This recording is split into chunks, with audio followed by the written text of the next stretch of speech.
Mari kita bersatu dalam doa.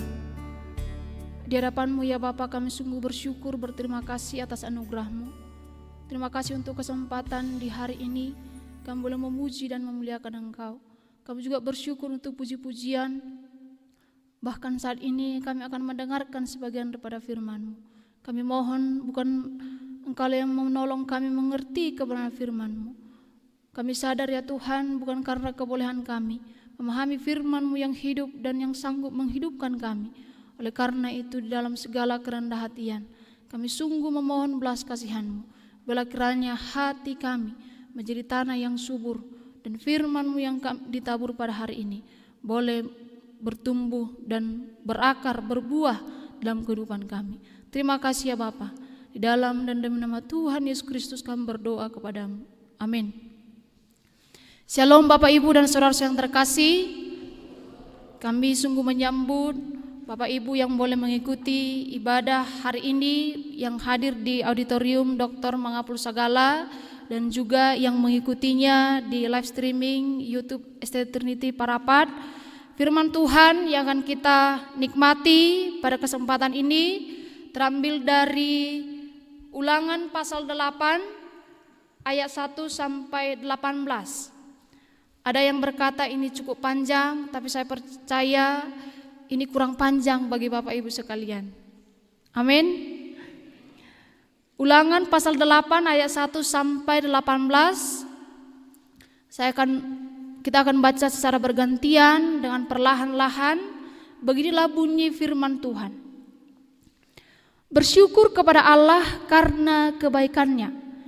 Segenap perintah yang kusampaikan kepadamu pada hari ini haruslah kamu lakukan dengan setia, supaya kamu hidup dan bertambah banyak, dan kamu memasuki serta menduduki negeri yang dijanjikan Tuhan dengan sumpah kepada nenek moyangmu.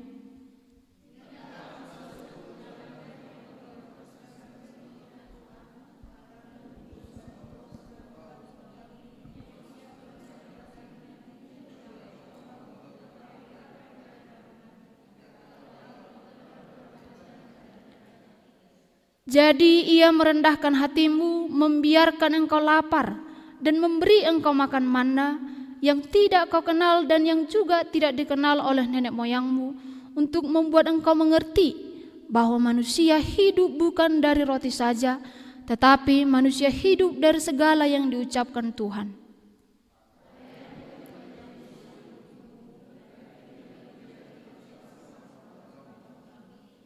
Maka haruslah engkau insaf bahwa Tuhan Allahmu mengajari engkau seperti seseorang mengajari anaknya.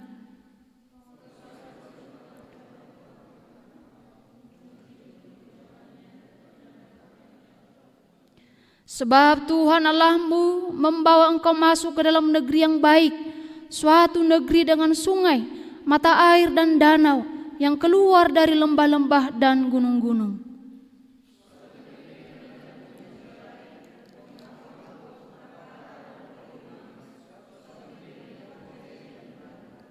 Suatu negeri di mana engkau akan makan roti dengan tidak usah berhemat, di mana engkau tidak akan kekurangan apapun.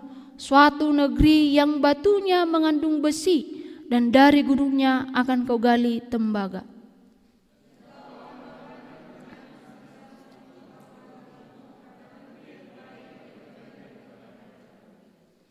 Hati-hatilah supaya jangan engkau melupakan Tuhan Allahmu dengan tidak berpegang pada perintah, peraturan dan ketetapannya yang kusampaikan kepadamu pada hari ini.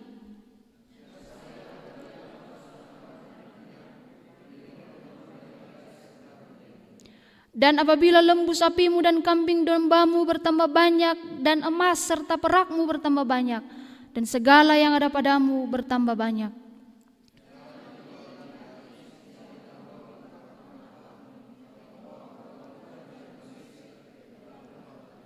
dan yang memimpin engkau melalui padang gurun yang besar dan dahsyat itu, dengan ular-ular yang ganas serta kalajengkingnya dan tanahnya yang gersang, yang tidak ada air.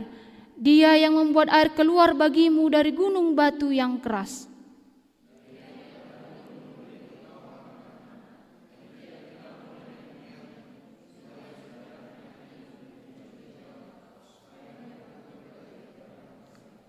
maka janganlah kau katakan dalam hatimu, kekuasaanku dan kekuatan tanganku lah yang membuat aku memperoleh kekayaan ini.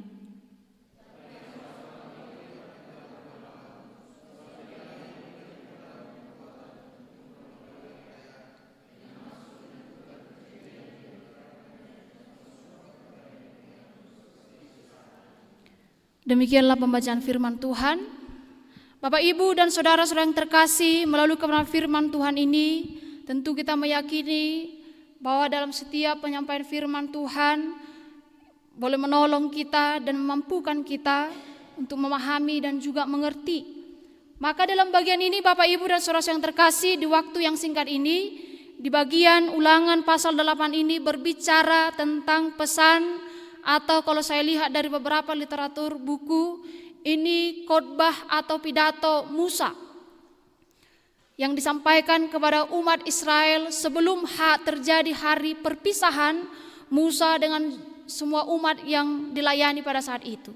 Maka sebelum hari perpisahan itu terjadi, penting bagi Musa mengambil waktu, kesempatan menyampaikan pesan-pesan yang penting supaya terus diingat oleh setiap umat bangsa Israel pada saat itu. Atau sering sekali Bapak, Ibu, dan saudara yang terkasih, kalau kita pernah mendengar sesuatu yang terjadi, orang-orang yang kita kasihi akan berpulang ke rumah Bapa, maka kadangkala kita menanti-nantikan pesan atau poda amanah yang mau kita dengarkan sebelum ia pergi meninggalkan kita. Dan ini sering dinanti-nantikan sehingga kita menganggap bahwa pesan terakhir ini adalah pesan yang sangat penting dan harus kita lakukan di dalam kehidupan kita. Jadi Bapak, Ibu, dan saudara yang terkasih, ketika orang yang kita kasih ingin meninggalkan kita, selesai dari dunia ini, itu dia memiliki sesuatu yang ingin disampaikan. Itu artinya di dalam pesan itu penting bagi si penyampai pesan dan juga penting didengarkan oleh orang-orang yang hadir pada saat itu. Maka Bapak, Ibu, dan saudara yang terkasih, ini juga menjadi pesan terakhir kepada bangsa Israel pada saat itu sebelum akhirnya bangsa Tuhan atau umat Israel memasuki tanah perjanjian.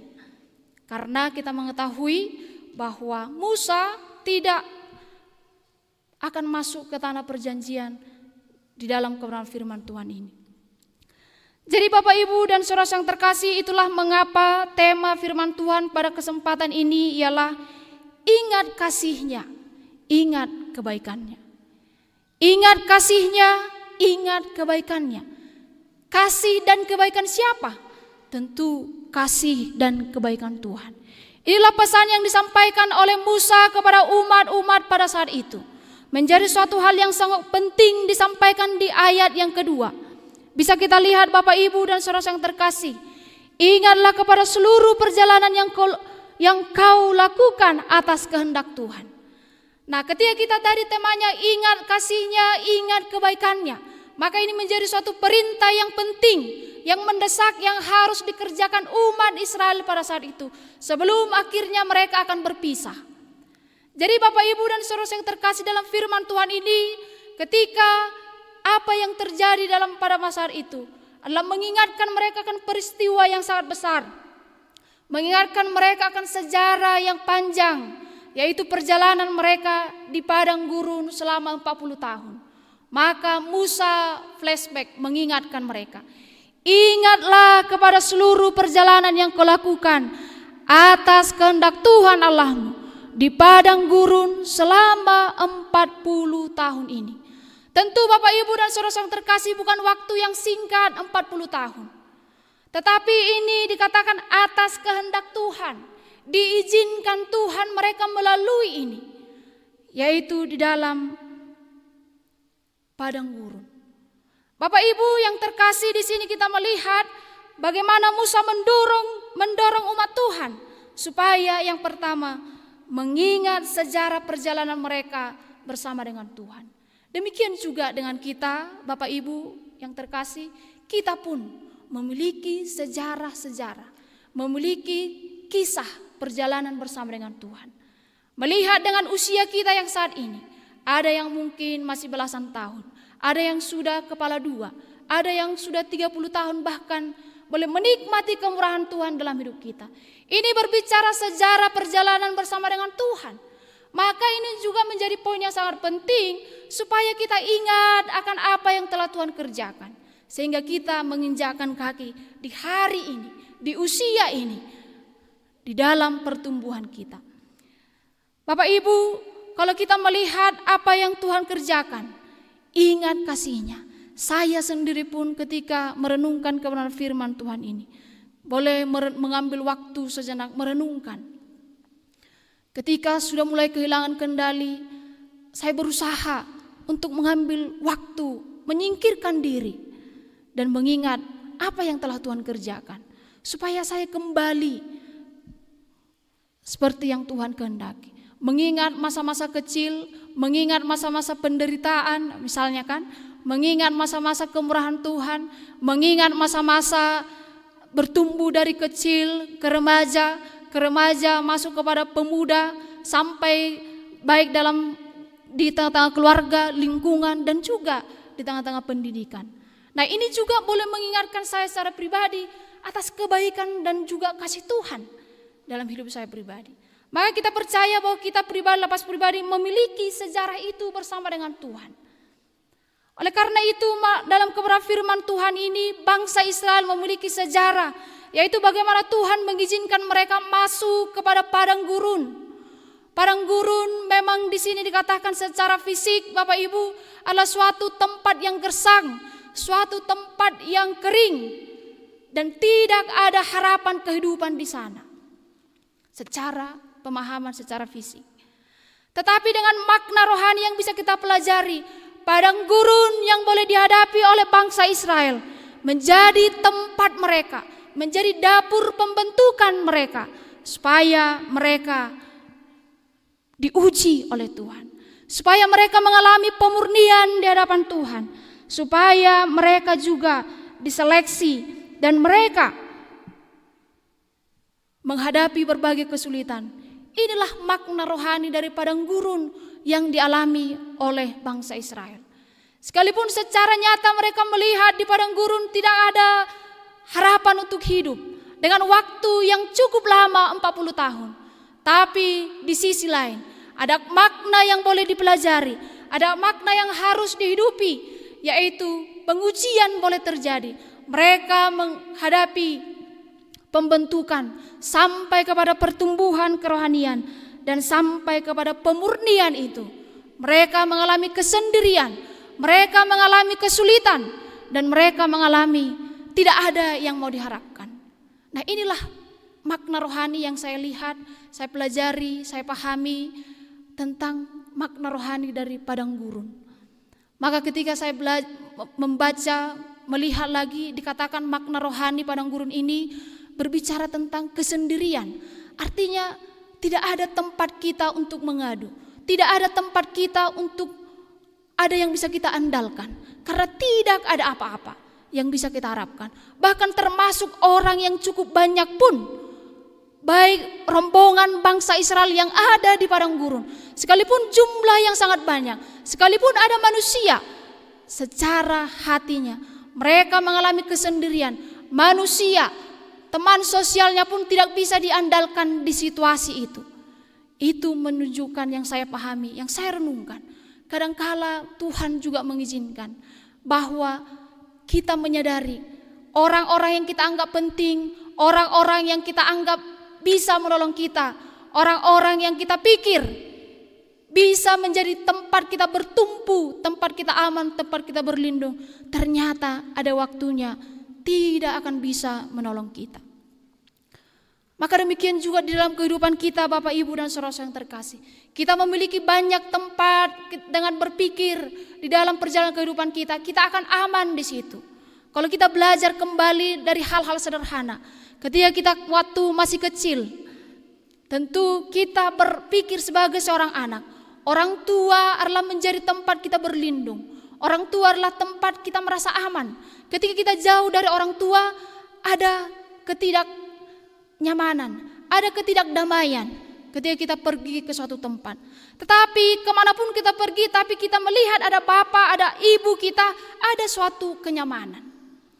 Tetapi ini pun Bapak Ibu dan saudara yang terkasih, ketika diuji oleh waktu, maka akan tiba waktunya orang tua yang kita dambakan, orang tua yang kita pikir akan bisa melihat kita sampai dewasa, itu pun mungkin untuk pergi dan tidak bisa lagi kita harapkan. Demikian juga sebaliknya. Orang tua yang berpikir anak yang dilahirkan, dirawat, dijaga, disekolahkan setinggi-tingginya, berkeluarga sukses. Dia berpikir orang tua, anakku ini akan melihat aku, menjagaku, merawatku sampai usiaku, bahkan aku sakit pun. Tapi tetap ada kemungkinan anak ini akan mengecewakan. Anak ini tidak bisa memberikan seperti yang diharapkan oleh orang tuanya. Artinya Bapak Ibu dan saudara yang terkasih, padang gurun yang dialami tadi, itu pun berbicara ketika kita melihat dengan nyata, melihat dengan jelas, oh Tuhan, tidak ada tempatku bertumbuh. Oh Tuhan, tidak ada ternyata yang bisa kuandalkan. Manusia pun tidak bisa, apa yang kumiliki pun tidak bisa, apa yang kucari hari demi hari pun tidak bisa. Ternyata inilah kenyataannya. Oleh karena itu Bapak Ibu dan saudara yang terkasih, seperti kebenaran firman Tuhan ini berkata, jika bangsa Israel mengalami padang gurunnya pada saat itu, dengan space waktu tertentu, kita pun tadi menarik kehidupan kita. Kita pun memiliki padang gurunnya masing-masing. Kita memiliki itu dan kita percaya itu adalah cara yang dipakai Tuhan untuk menolong kita dan melihat secara jelas, supaya kita berhenti untuk mengandalkan diri kita, supaya kita berhenti untuk mengandalkan apa yang ada di dunia ini yang sementara ini, tetapi ingat kepada Tuhan bahwa hanya di dalam Tuhan ada jawaban, dan hanya di dalam Tuhan ada solusi, dan hanya di dalam Tuhan ada kekekalan. Oleh karena itu di sini dikatakan, Musa mengingatkan bangsa Israel, ingatlah apa yang telah engkau lakukan di dalam perjalananmu selama 40 tahun. Dengan maksud, bisa kita lihat, merendahkan hatimu, mencobai, menguji engkau untuk mengetahui apa yang ada dalam hatimu, yakni apakah engkau berpegang pada perintahnya atau tidak. Maka kalau kita melihat dengan begitu banyak rombongan bangsa Israel, ada yang selesai di tengah jalan, ada yang tidak berhasil, ada yang harus selesai hidupnya pada saat itu, tapi ada juga yang menyelesaikannya dan masuk kepada tanah perjanjian, menikmati kelimpahan, menikmati kemurahan itu. Artinya terjadilah tadi dapur pembentukan. Melalui kesulitan itu pun Tuhan bisa berkarya melalui itu. Bapak Ibu dan saudara yang terkasih, tadi dikatakan aku mengizinkan itu engkau masuk kepada dapur pembentukan itu supaya apa? Supaya merendahkan hatimu. Apakah engkau tetap setia kepada Tuhan? Kemudian dikatakan, jadi ia merendahkan hatimu, membiarkan engkau lapar dan memberi engkau makan manna yang tidak kau kenal dan yang juga tidak dikenal oleh nenek moyangmu. Dari sini kita bisa menyadari Tuhan secara sederhana, kita bisa memahami kebenaran firman Tuhan ini. Sekalipun dalam situasi yang begitu sulit, Tuhan ada maksud yang boleh Tuhan sampaikan. Supaya kita umat Tuhan, supaya bangsa Israel rendah hati, memiliki sikap ini, memiliki karakter ini. Maka ketika di dalam kesendirian, ketika di dalam kesulitan itu, tidak ada tempat untuk mengadu, tidak ada solusi yang bisa kita lihat dengan jelas. Maka Tuhan menunjukkan supaya kita sadar tadi, bukan apa yang kita miliki, tapi ingat kepada Tuhan, pencipta, pemilik dan penguasa segala sesuatu. Supaya hati kita ini dibentuk, memiliki kerendahan hatian, memiliki kesadaran, memiliki mata yang jelas melihat. Bukan karena dengar-dengaran, tetapi mengalaminya sendiri bersama dengan Tuhan.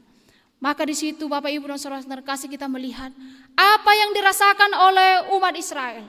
Mereka mengalami masih sangat relevan dengan kebutuhan kita saat ini.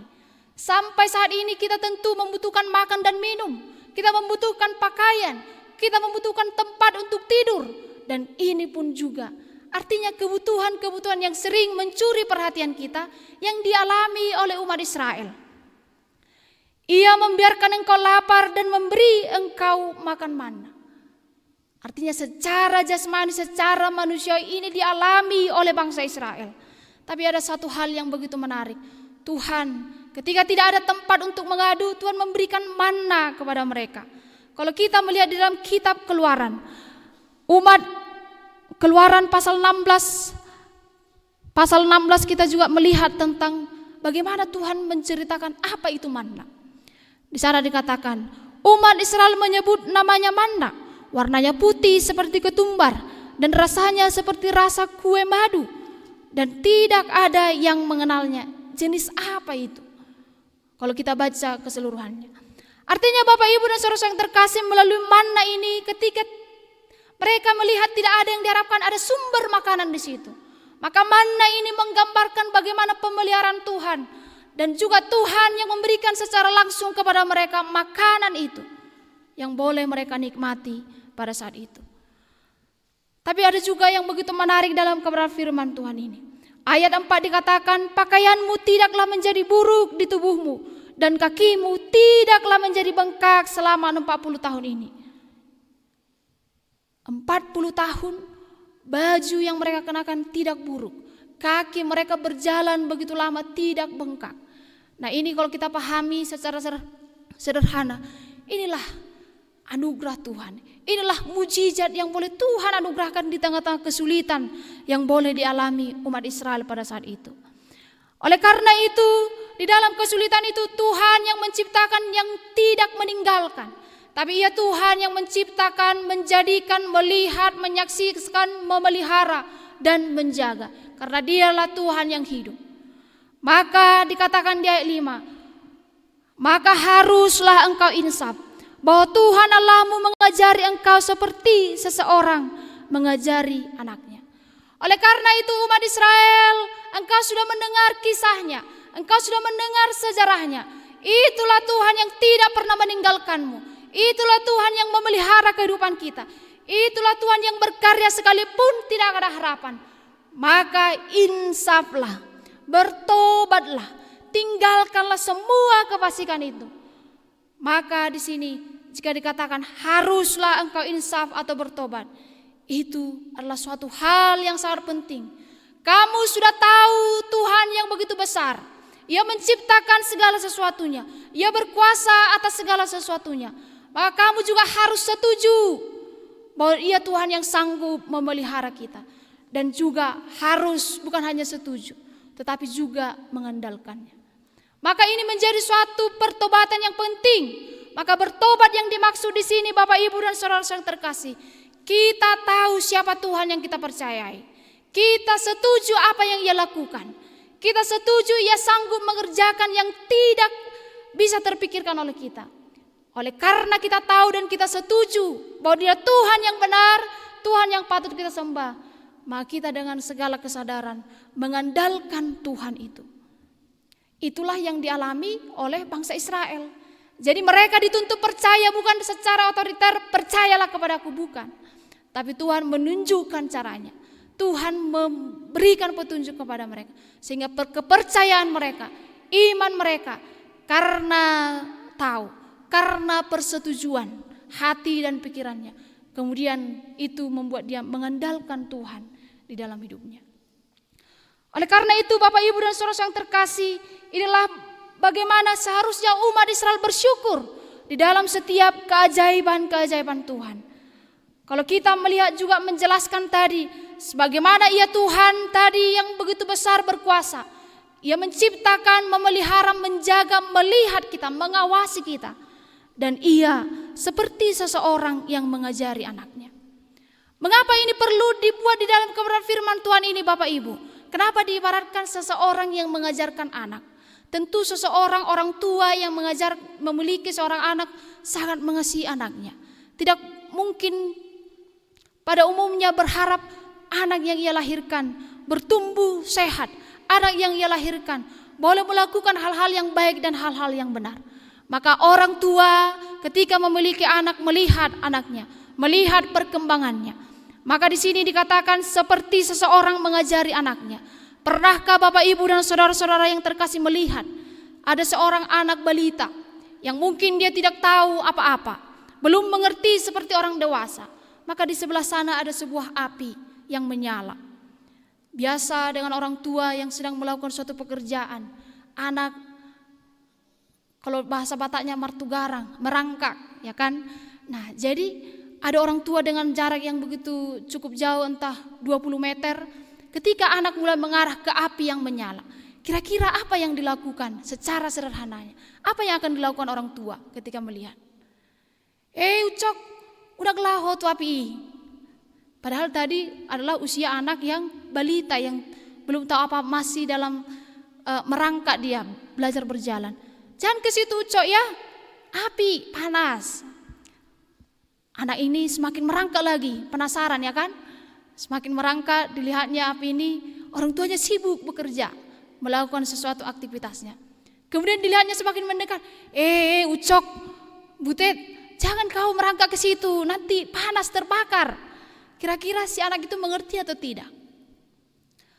Nah, apa yang seharusnya dilakukan oleh, sampai akhirnya udah masuk, masuk, ya kan?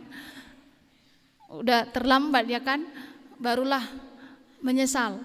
Itu hanya ilustrasi sederhana Bapak Ibu yang terkasih.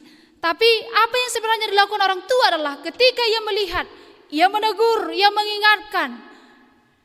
Dan kalau kita kaitkan dalam kebenaran firman Tuhan, atau ia mengangkat anak itu menjauh dari api itu.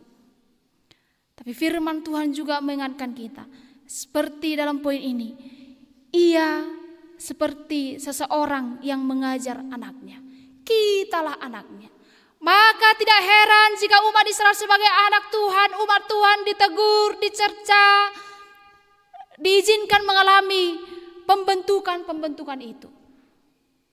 Firman Tuhan juga berkata di dalam Wahyu 3 ayat 19. Barang siapa kukasihi ia kutegur dan kuhajar.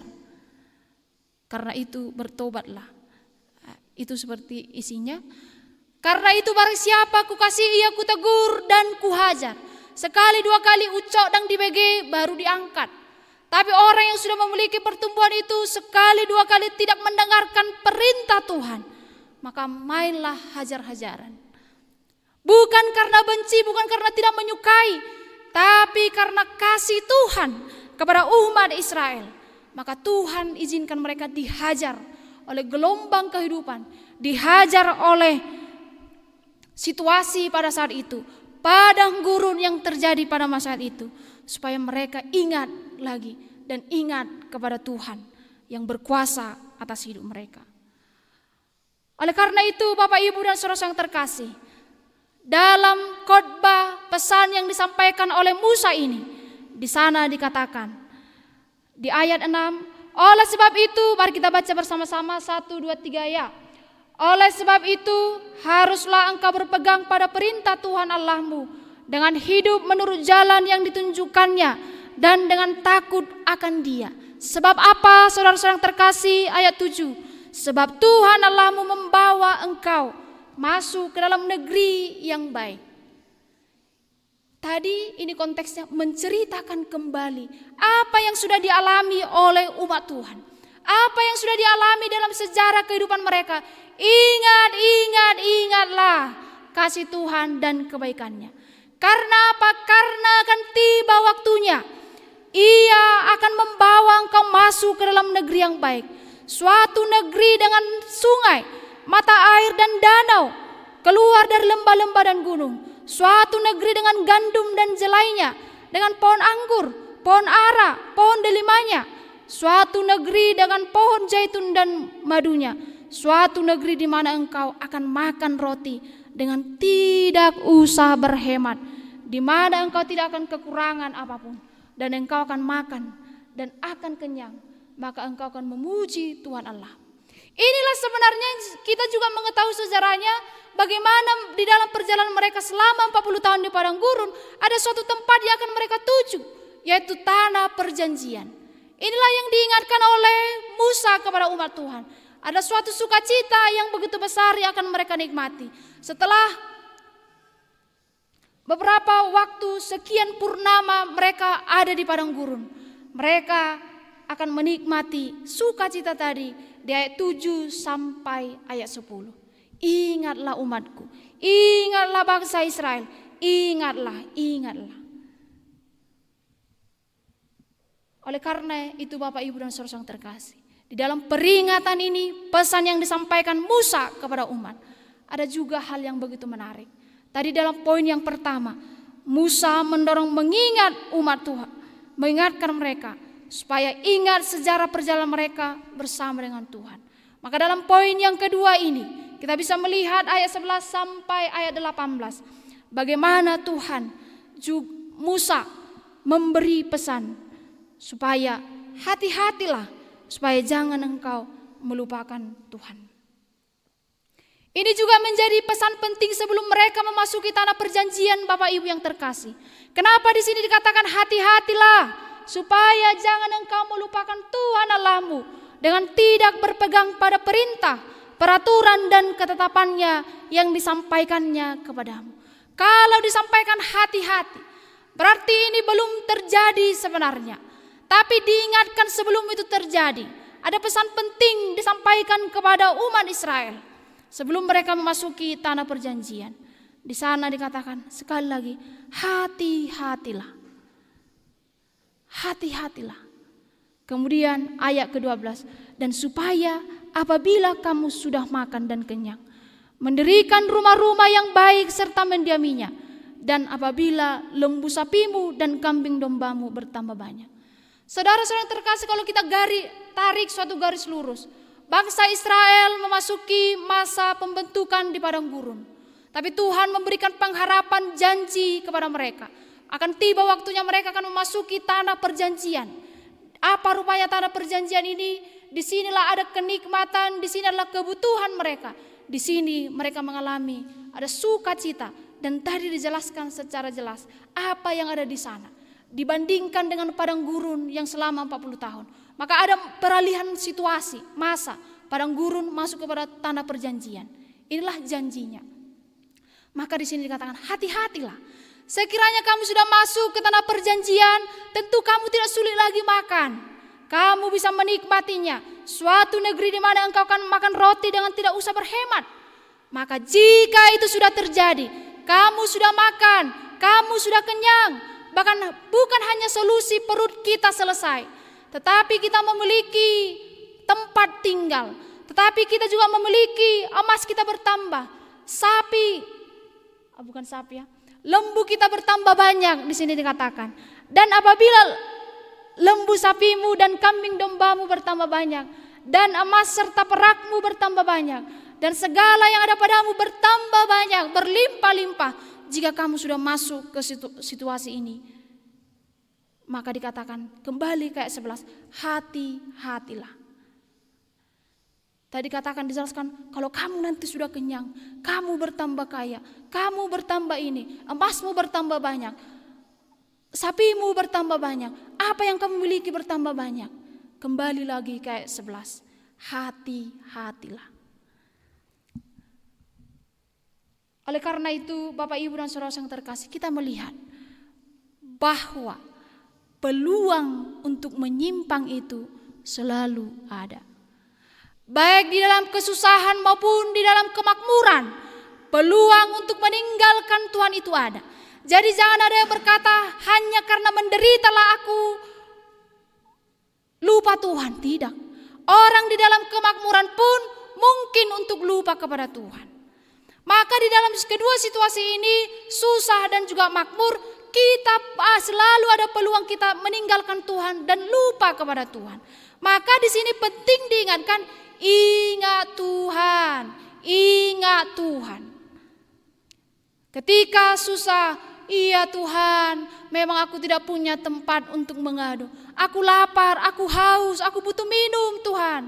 Tuhan menunjukkannya, memang Tuhan itu baik. Memang Tuhan itu sungguh dahsyat. Memang Tuhan itu sungguh luar biasa ketika masa kesulitan. Lalu bagaimana ketika kita kenyang? Bagaimana ketika semuanya terlihat baik-baik saja?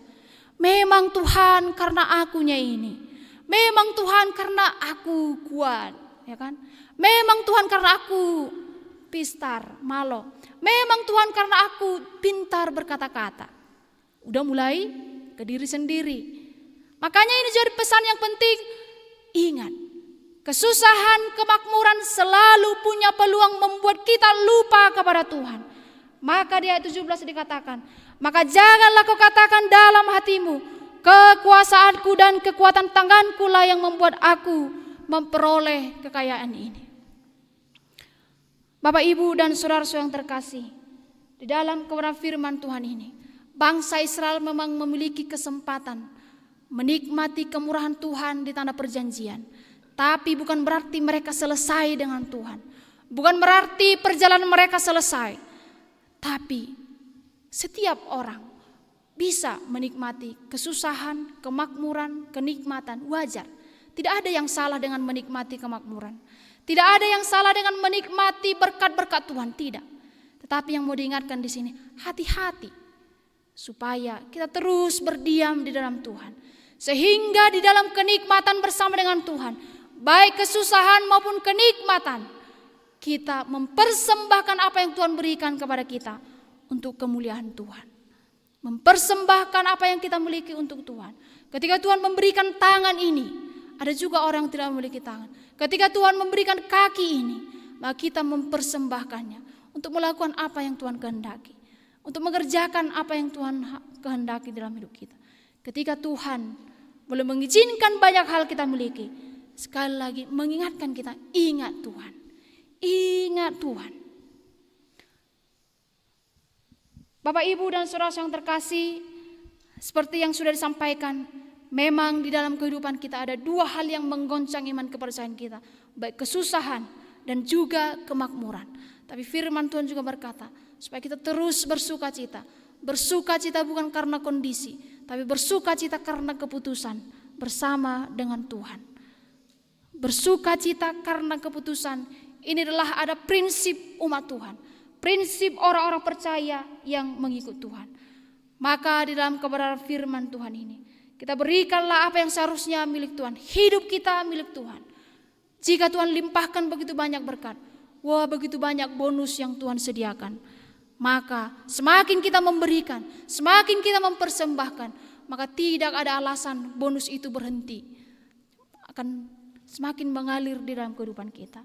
Namun penutup di dalam kebenaran firman Tuhan hari ini, sesuai dengan tema kita, Bapak, Ibu, dan saudara yang terkasih, ingat kasih-Nya, ingat kebaikannya.